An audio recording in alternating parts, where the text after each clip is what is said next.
Have you ever stopped to think about how much money you've basically set on fire for no reason? No, seriously. We Americans love to panic the second our car makes a weird noise and drive it straight to the shop, where the mechanic gives you that look, this slow nod, and throws out a number that makes you question all your life choices. But what if I told you that most of those problems you can fix yourself at home for under 20 bucks on a lazy Saturday morning? Today I'm going to share the secrets that experienced drivers keep to themselves, tips that'll save you headaches, save you from a brutal repair bill, and help you get rid of that mystery smell inside your car that you can't figure out no matter what. Stick around until the end, because the last tip is the one that's going to make you slap your forehead and ask yourself why nobody told you this sooner, and how much cash you've already wasted not knowing it. Let's get into it. I'm going to start with a problem that every driver in this country knows way too well. Rain, and I'm not talking about a little drizzle here. Whether you're in Seattle, Houston, Miami, or Chicago, when it rains for real, it rains. Streets flood, traffic grinds to a halt. And if your car has a hidden problem, it will absolutely choose the worst moment to let you know. The problem I'm talking about is water getting inside your car. You're probably thinking, that sounds like something that happens to old beaters, right? Like a 1987 Ford Bronco that's been sitting in someone's driveway for a decade. Nope, this happens to new cars. Lightly used cars. Late model cars. And when it does, it gets expensive fast. Water and electronics don't mix. They never have. They never will. And modern cars are packed with electronics. Power windows, door locks, infotainment, touchscreen, backup sensors. All of that, exposed to moisture, starts to malfunction. And electrical issues in a car mean one thing: money out of your pocket. But hold on. Before you assume you need to haul it to a dealership, let me explain where that water is actually coming from. There's a part in your car that most people have never seen in their lives. It sits under the hood, right at the base of the windshield, and it goes by a name most people don't recognize. The cowl drain, or as mechanics sometimes call it, the plenum chamber. This is where rainwater that falls onto your hood ends up. From there, it's supposed to drain down through drain channels and disappear. Simple system, works great when it's clean. The problem is that along with the water comes leaves, dust, dirt, bird droppings, bugs, and all kinds of stuff that fits into an open channel.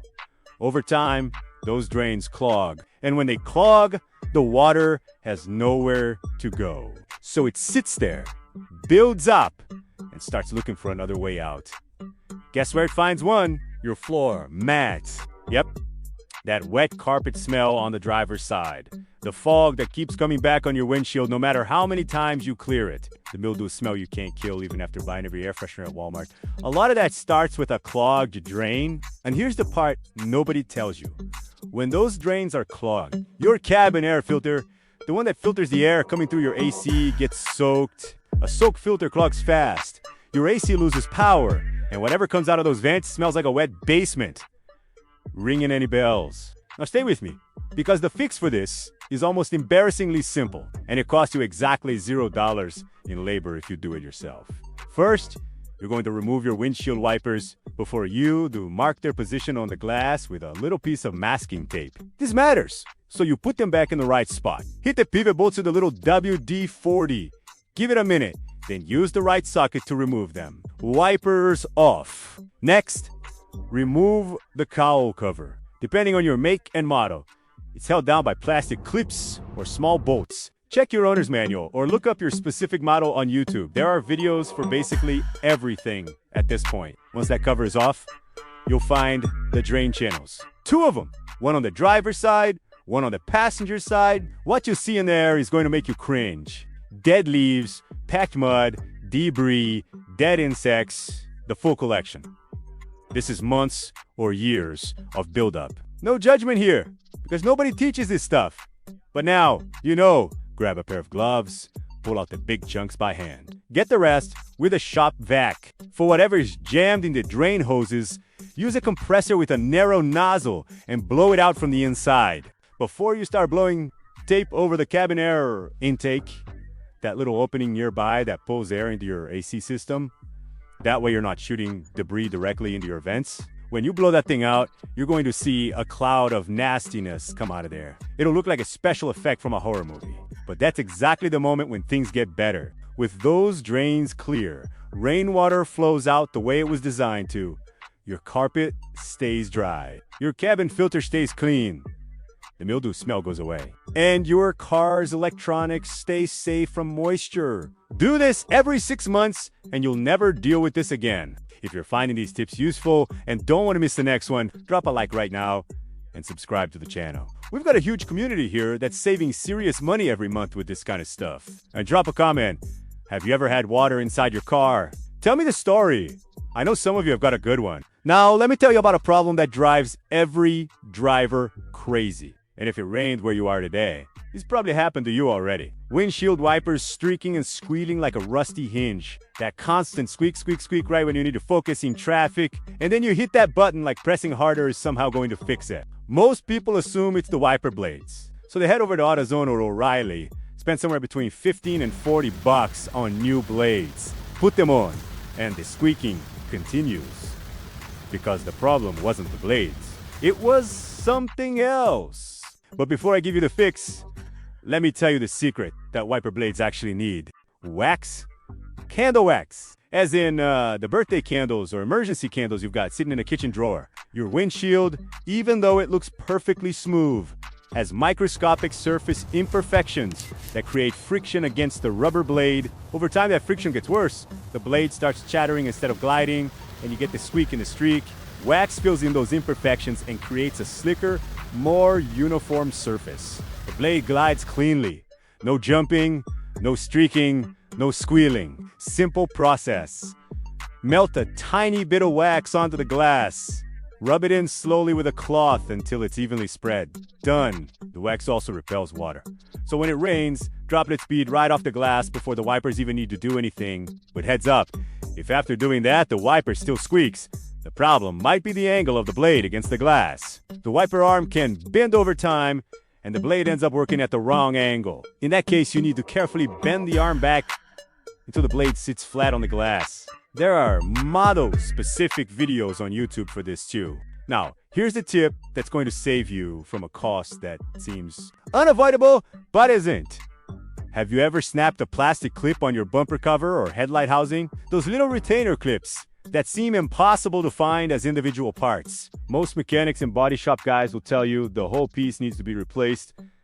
The entire bumper cover, the entire headlight assembly, because a broken clip makes the piece useless. That's not true.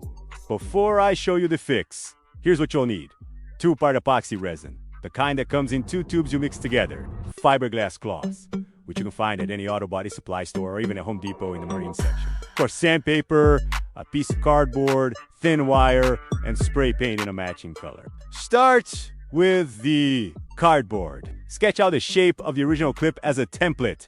This is your guide for what you're rebuilding. Use the thin wire to reinforce the damaged area, creating an internal structure that gives the new clip something to hold on to. Gently heat the wire and embed it into the remaining plastic. Then brush on your mixed epoxy and start layering the fiberglass cloth, 1 layer at a time, letting it cure between each layer. The layering process is the secret to strength. Don't slap it all on at once. Each layer needs to dry first. Once you've got enough material, use the coarse sandpaper to shape it. Your cardboard template tells you where to drill the new mounting hole. Drill, sand finer, degrease the surface, and hit it with the spray paint. The result is a clip that's stronger than the factory original. Not an exaggeration. Fiberglass and epoxy is the same material used in boat holes and structural components in racing cars. Total cost, under $10 in materials versus hundreds of dollars for a new bumper, cover, or headlight assembly. And since we're on the subject of bumpers, here's one more very American situation that needs to be addressed. Who hasn't misjudged a parking spot at a Costco and kissed a concrete barrier? Who hasn't hit a pothole that appeared out of nowhere on a road that hasn't been repaved since the Clinton administration? Who hasn't nudged a curb at the grocery store? Fenders and front bumper covers take a beating from this stuff. And they don't break cleanly, they crack. Little hairline cracks that look harmless but slowly spread. And eventually, the piece starts falling apart. The good news is, the same process I described for the clips works perfectly here. Before you start, remove anything that's already loose or hanging by a thread. Don't try to stick material that has no foundation anymore. Pull it off, clean the area, and use coarse sandpaper to scratch up the surface around the crack. Those scratches are critical. Without them, the resin won't bond and will pop off quickly. Degreasing is non-negotiable. Plastic holds on to wax from car polish, silicone from interior cleaner, residue from washing products. Any residue prevents adhesion. Then apply the resin and build the missing area with fiberglass cloth, layer by layer, until you have enough material to sand and shape. After sanding, degrease again. Apply primer if you have it, and finish with spray paint. A fender or bumper cover painted to match is unrecognizable after the repair, and this isn't just cosmetic. Mud and road debris going straight through a cracked fender and into your fuel injectors or wiring is a real problem. You're actually protecting your car. You're still here, which tells me you're the type who'd rather fix something yourself than hand someone else your money. Let me know in the comments, which of these situations have you dealt with? Wet carpet, squeaky wipers, or a broken clip? Comment below. We read everything. And if you haven't liked the video yet, go ahead and do that now.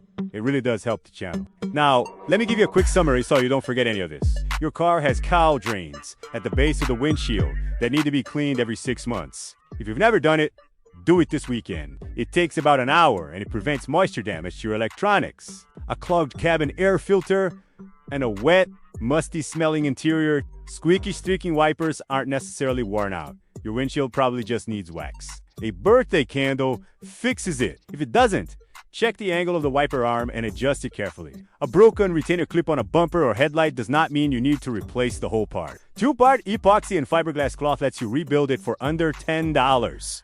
And the result is stronger than the factory plastic. Cracked fenders and bumper covers can be repaired using the same method. Clean, sand, resin, fiberglass, sand, again, paint, done. None of this is in your owner's manual. The dealership isn't going to tell you any of it because the more you depend on them, the better it is for them. But the driver who actually knows their car, the one you see at the shop working alongside the mechanic instead of scrolling their phone in the waiting room, that person knows all of this. Now, you do too. Share this video with that friend who, is dealing with one of these problems. They'll thank you for it. And subscribe to the channel so you don't miss what's coming next. Every week there's something new here. Always practical, always straight with you, always on the side of the driver, and never on the side of the shop.